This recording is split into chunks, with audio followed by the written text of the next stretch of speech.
5 झारखंड के लोगों को उन लोगों ने किडनैप कर लिया। किडनैपिंग के बाद ये बहुत स्थिति चिंताजनक थी, संवेदनशील स्थिति थी, क्योंकि वो लोग किसी भी स्तर पर जाकर के लोगों को नुकसान पहुंचा देते थे। इंडिया के राजदूत हैं, वो वहाँ के सैनिक जो सेना प्रमुख हैं उससे मिलने के लिए गए। ये देखिए, सेना प्रमुख से वो मिल रहे हैं, उसकी मुलाकात हुई और इसी विषय को लेकर के मुलाकात हुई। मई से किडनैप थे तो अभी 2026 आ चुका है, 6-7-8 महीने हो गए।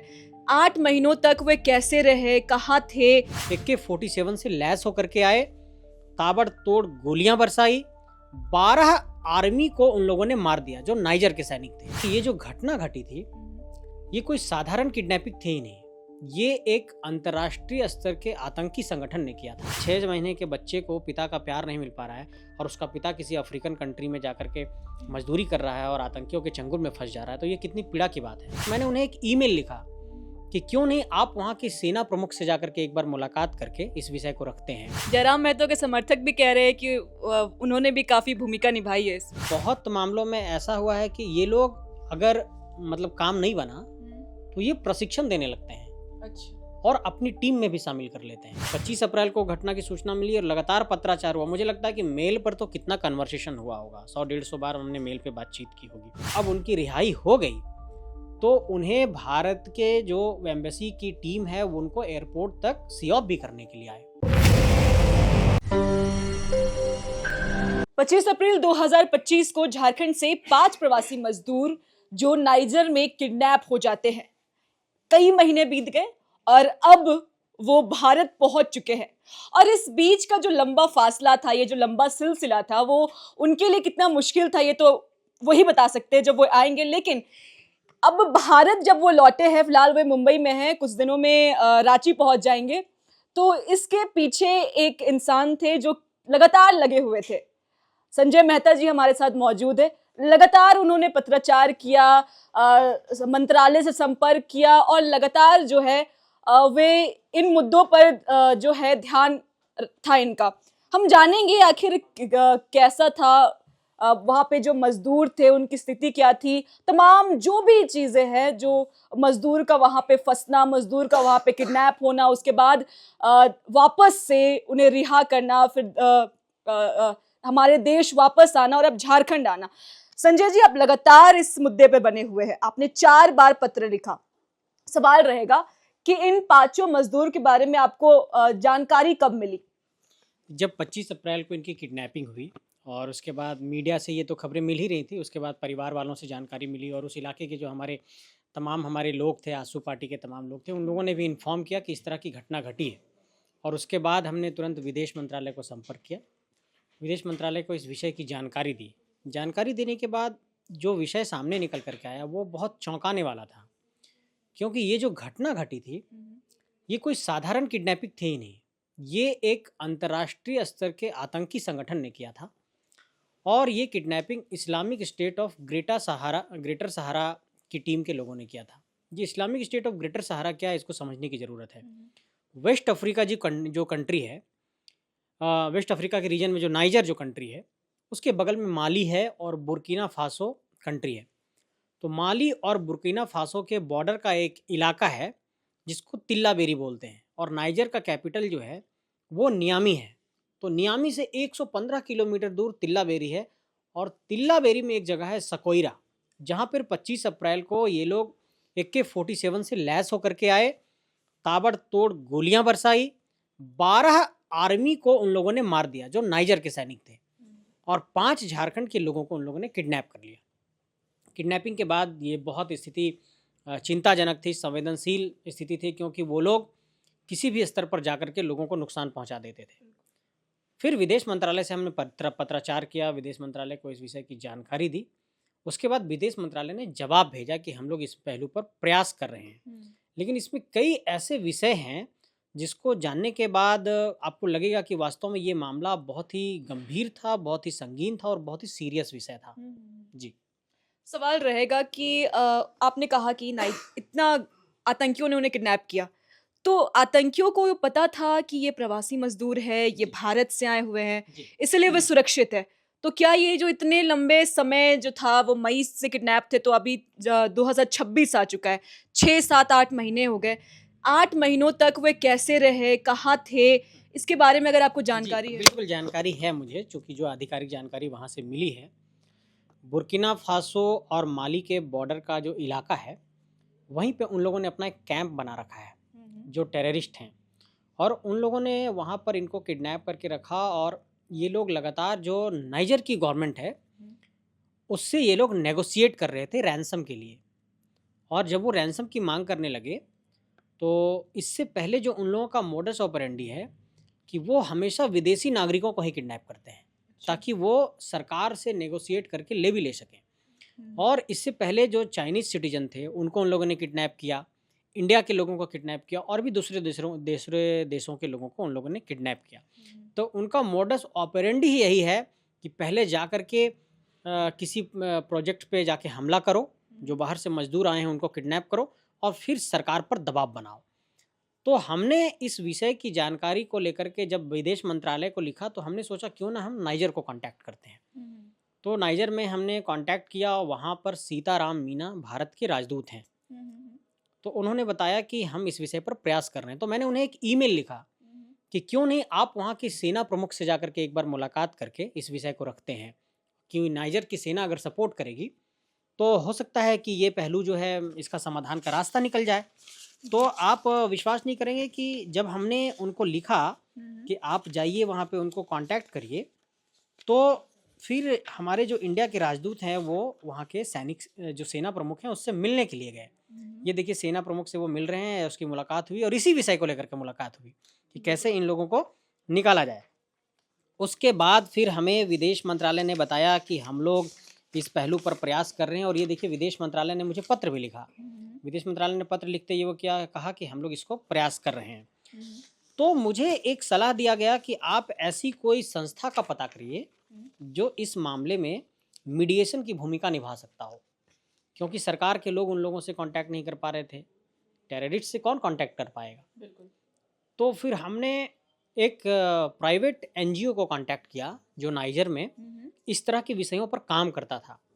तो हमने उससे कहा कि आप इस पहलू पर मदद करिए, कैसे इन नागरिकों को छुड़ाया जा सकता है। और कुछ अंतर्राष्ट्रीय पत्रकारों को कांटेक्ट किया, तो उन पत्रकारों ने मुझे सलाह दी, एक फ्रेंच के जर्नलिस्ट थे और एक रसिया के, उन्होंने सलाह दिया कि उस रीजन में अगर आपको कोई हेल्प लेना है तो international council of red cross society जो है, आप उससे हेल्प लीजिए। फिर हमने रेड क्रॉस सोसाइटी को पत्र लिखा, तो रेड क्रॉस सोसाइटी का जो हेडक्वार्टर है वेस्ट अफ्रीका रीजन का, वो माली में है। तो वहाँ पर से फिर उन लोगों ने कहा कि हम लोग प्रयास कर रहे हैं। उसके बाद जो एक आपको हमने ऑर्गेनाइजेशन का नाम बताया, फिर वो international council of red cross society हो गया। उसके बाद बुर्किना फासो की गवर्नमेंट, नाइजर की गवर्नमेंट, इंडियन गवर्नमेंट, सभी लोगों ने मिल करके प्रयास किया। सुखद बात ये रही कि उनको किसी भी तरीके का नुकसान नहीं पहुंचाया गया। उनको आतंकियों ने खाना वाना भी दिया, उनको सुरक्षित तरीके से रखा। और जब अब उनकी रिहाई हो गई तो उन्हें भारत के जो एम्बेसी की टीम है वो उनको एयरपोर्ट तक सी ऑफ भी करने के लिए आए। उनको छोड़ करके वो लोग फिर मुंबई में लाए हैं और मुंबई में उनका हेल्थ चेकअप चल रहा है। मतलब ये सारी चीज़ें आप कर रहे थे, काफ़ी सराहनीय कदम है। लेकिन सवाल रहेगा कि मीडिया में जब वो उस दिन जब ये खबरें फैली, तो जो बड़े-बड़े पदों पर बैठे हुए लोग हैं, क्या उन्होंने अपने तरफ से कुछ नहीं किया? देखिए मैं किसी पर आलोचना नहीं करना चाहता हूँ और ना किसी को कुछ बोलना चाहता हूँ, लेकिन मैं लगातार कांटेक्ट में था और अभी पिछले दिनों 24 दिसंबर को मैंने प्रधानमंत्री जी को एक पत्र लिखा। जी। 27 दिसंबर को मेरा जन्मदिन है, तो मुझे लगा था कि न्यू ईयर में इनको किसी तरीके से लाना है। तो न्यू ईयर से ठीक पहले उनकी पत्नी ने मुझे फ़ोन किया, एक मज़दूर की पत्नी ने। जो हमारे भाई लोग वहाँ पर हैं उसमें संजय महतो हैं, उत्तम महतो हैं, फलजीत महतो हैं, चंद्रिका महतो हैं और राजू महतो हैं, तमाम ये लोग हैं। तो हमने बात किया तो उन्होंने मुझे अपने क्षेत्रीय भाषा खोरठा में कहा कि कोई खबर मिल लाओ, कैसन हथी सब। तो हमने उनको कहा कि सब ठीक है, आप चिंता मत करिए। हमने उनको कहा कि न्यू ईयर में ज़रूर आपको हम लोग सुखद खबर देंगे, क्योंकि हमने जब अथॉरिटी से बात की थी तो उन्होंने हमसे एक लाइन में यही कहा, संजय जी हम लोग प्रयास कर रहे हैं और कुछ सेंसिटिव इन्फॉर्मेशन है जो फ़िलहाल हम लोग शेयर नहीं कर सकते हैं, लेकिन आप ये मान करके चलिए कि सब कुछ पॉजिटिव है, सकारात्मक चल रहा है और उनकी रिहाई हो जाएगी। तो जब मेरे पास ये खबर आई तो मुझे बहुत खुशी हुई। फिर हमने परिवार वालों को भी इसकी सूचना दी और अच्छा लग रहा है कि प्रयास सफल हुआ। ये अभी आपने भाषा का ज़िक्र किया तो संजय जी सवाल रहेगा कि ये जो मज़दूर हैं 5 उन्हें भाषा क्या वहाँ की भाषा आती थी?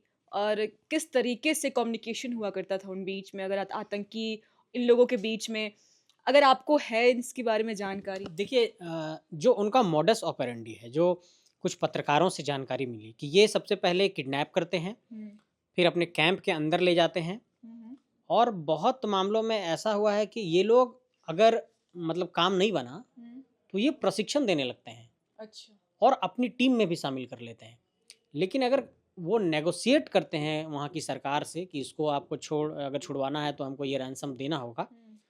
तो अभी जो चाइनीज़ सिटीज़न का एक मामला आया था, उसमें ये बात सामने आई कि उसे चाइनीज़ गवर्नमेंट ने बहुत प्रयास करने के बाद उसको भी छुड़ा लिया। तो कोई भी अगर सिटीज़न वहाँ जाकर के किडनैप हो जाएगा, तो दूसरी सरकार तो उसको छुड़ाना ही चाहेगी, कोई नहीं चाहेगा कि उसका व्यक्ति गलत रास्ते पर चला जाए। तो भारत सरकार ने भी इस मामले में पहल किया। हमने जो इससे पहले प्रधानमंत्री जी को पत्र लिखा, तो हमने बहुत पीड़ा के साथ लिखा, बहुत दर्द के साथ कि प्रधानमंत्री जी लगभग 7-8 महीने होने को हैं और इनके बच्चे यहाँ पर रो रहे हैं, पत्नी रो रही हैं, तो क्या आप इस पर गंभीरता से नहीं सोच सकते हैं?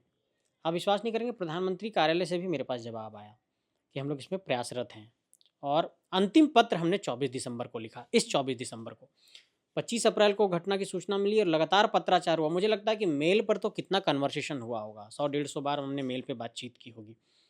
तो उसके बाद इतना ही नहीं, मैं दिल्ली गया।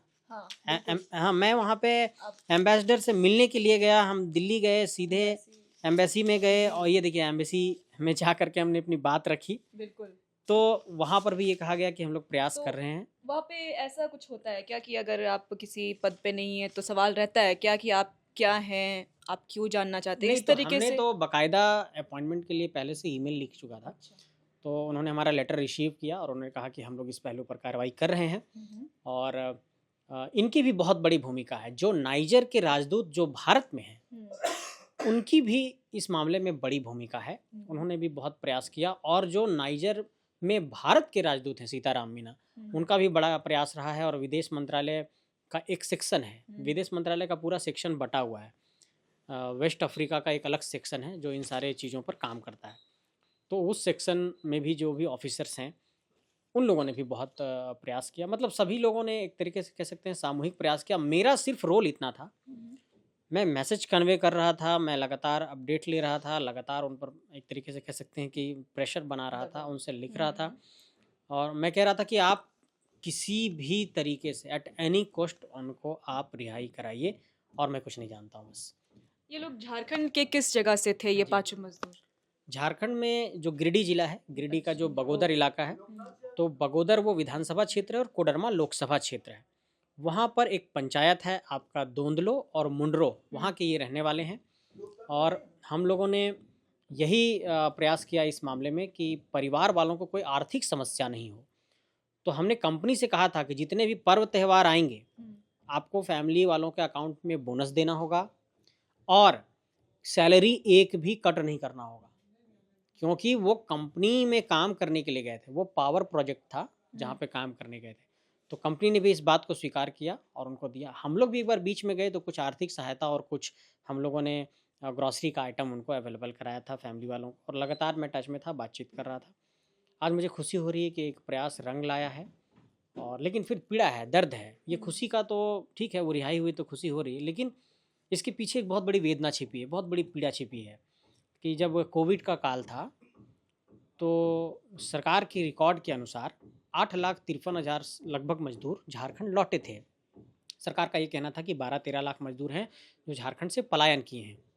मुझे लगता है कि झारखंड से बाहर पलायन करने वाले मजदूर जो देश के अलग अलग हिस्सों में, इसकी संख्या अगर 12 लाख के आसपास है, तो लाखों की संख्या में दूसरे देशों में भी लोग पलायन किए हैं और इस पलायन को रोकने के लिए, इस माइग्रेशन को रोकने के लिए सरकार को कोई पहल करना चाहिए। बिल्कुल।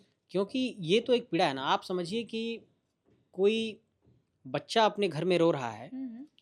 तो उसको पिता का गोद और हाथ का जो एक कहते हैं ना कि थपकी भी नहीं मिल पा रहा है, उसको प्यार नहीं मिल पा रहा है, तो ये तो बहुत बड़ी बात है ना।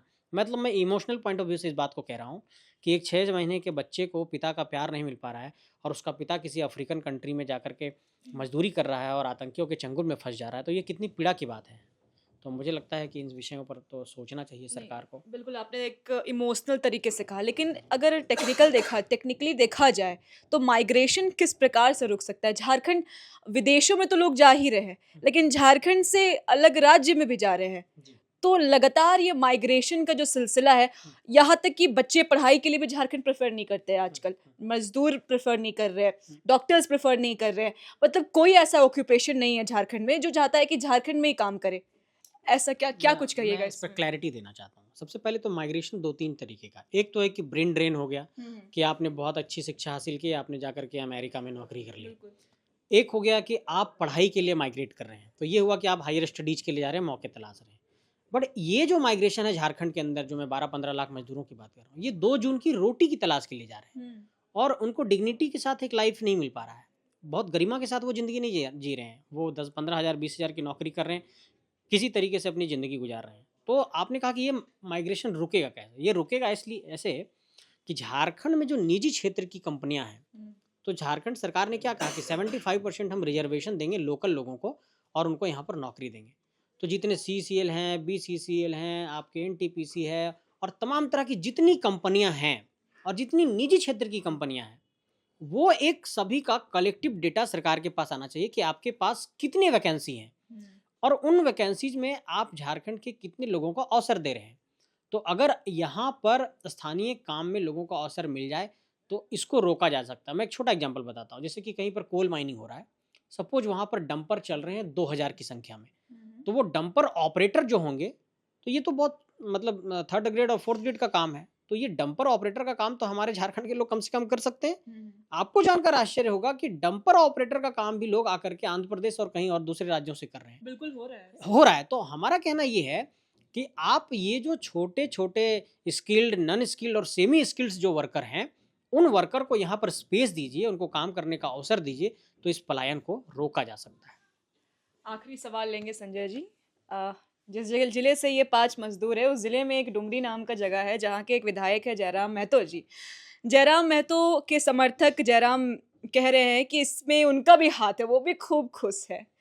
आप खुश हैं कि जयराम महतो जी ने क्या भूमिका निभाई इस पर? आप क्या लगता है कि क्या सिर्फ इसके पीछे संजय मेहता का हाथ था या फिर और दूसरा हाथ भी है? मुझे तो कोई ऐसी जानकारी नहीं कि किसने क्या प्रयास किया, लेकिन मुझे जो हमारी ओर से प्रयास किया गया, वहाँ उस इलाके के जो हमारे सांसद हैं, गिरिडीह लोकसभा क्षेत्र के, चूँकि ये तो मामला कोडरमा लोकसभा क्षेत्र का है, तो मैं जब दूतावास दिल्ली गया था, तो गिरिडीह लोकसभा के सांसद महोदय से हमने ये अनुरोध किया कि सदन में इस सवाल को उठाया जाए। आप विश्वास नहीं करेंगे, सांसद महोदय से हमने कहा, और ये इनके लोकसभा क्षेत्र का मामला नहीं था, तो नियम 377 के तहत चंद्रप्रकाश चौधरी जी ने दिल्ली में संसद भवन में लोकसभा के भीतर इस सवाल को उठाया। तो मैं साधुवाद देना चाहता हूँ उनको भी कि उन्होंने भी इस सवाल को उठाया और फिलहाल हम लोग अब इंतजार में हैं कि उनका जयराम महतो के स्वागत समर्थक करें। जयराम महतो के समर्थक भी कह रहे हैं कि उन्होंने भी काफी भूमिका निभाई है इसमें। मैं इस पर कोई टिप्पणी नहीं करना चाहूँगा। शुक्रिया आपका। और आखिरी प्रश्न लेंगे हम कि क्या आप उन मजदूरों से मिलेंगे जाकर? बिल्कुल मिलेंगे। मेरी बात हुई है सुबह में उनके परिवार वालों से और उनके परिजनों ने भी बातचीत की है और फिलहाल उसमें से मुझे सूचना मिली कि एक मजदूर की थोड़ी तबीयत ख़राब हुई। हालांकि हेल्थ चेकअप जब हो रहा है वहाँ पर, तो उनको पूरी तरीके से स्वस्थ करके भेजा जाएगा और कुछ जानकारी जो है सरकार के लोग भी लेंगे। तो मुझे, चूँकि ये एक सेंसिटिव मामला है, ये एक इंटरनेशनल टेररिस्ट ऑर्गेनाइजेशन के द्वारा इंडियन सिटीजन को किडनैप कर लिए जाने के बाद रिहाई का मामला, ये बहुत साधारण इंटरनेशनल मुद्दा बन जा रहा है ये। हाँ, आपको मैं बताना चाहता हूँ कि इससे पहले अफगानिस्तान में किडनैप हो गए थे और उनको 2.5 साल के बाद छोड़ा गया था और ये 8 महीने के बाद छोड़ा गया है। ये कोई साधारण घटना है ही नहीं, ये एक बहुत बड़ी घटना थी। लेकिन मैं एक अंतिम टिप्पणी करना चाहता हूँ लोकतंत्र 19 के माध्यम से। झारखंड के 5 लोग थे, इंडियन सिटीजन थे, यहाँ पर सरकार है। ये जानकारी आधिकारिक तौर पर किसको देनी चाहिए थी कायदे पर? अगर झारखंड का कोई 5 आदमी कहीं किडनैप हो गया है, श्रम मंत्रालय होगा, यहाँ के CM हैं, यहाँ का कोई प्रवक्ता होगा। ये सवाल हम पूछे भी थे आपसे कि जो मंत्रालय पद में उन्होंने क्यों नहीं किया? आप मैं चूँकि नेगेटिव कमेंट्स नहीं देना चाहता हूँ आज के दिन में, लेकिन मेरा सिर्फ यही सादगी से बहुत सवाल है कि क्या सरकार की ये जिम्मेवारी नहीं बनती थी? अब मुझे नहीं लगता कि उन लोगों ने क्या प्रयास किया, लेकिन जो आधिकारिक सूचनाएं हैं परिवार वालों को सरकार की तरफ से दी जानी चाहिए थी, मिलनी चाहिए थी। अब हो सकता है इसके बाद कुछ प्रयास हो, लेकिन फिलहाल हम लोग अब उनके स्वागत के इंतजार में हैं। उनका स्वागत करेंगे हम लोग, उनको घर तक लेकर के रांची जाएंगे। कब तक आएंगे? बस पहुंचने ही वाले हैं, मुझे लगता है कि मंगलवार शाम या बुधवार सुबह पहुंच जाएंगे। चलिए, तो हमारे साथ आजसू के नेता संजय मेहता जी मौजूद थे और हमने बताया किस प्रकार से 25 अप्रैल 2025 से 2026 का आज 9 जनवरी है और आज मजदूर मुंबई पहुंचे हैं। तो इन चीज़ों के पीछे जिनका हाथ था उनसे हमने बातचीत किया। खैर, ऐसी खबरों के लिए लोकतंत्र 19 को फॉलो सब्सक्राइब करना ना भूलें। मेरा नाम ऋतिका शर्मा है। जोहार। घर और ऑफिस में है चोरी का डर? जायसवाल सीसीटीवी से लगवाए सीसीटीवी कैमरे। जायसवाल सीसीटीवी, कचहरी चौक, रांची।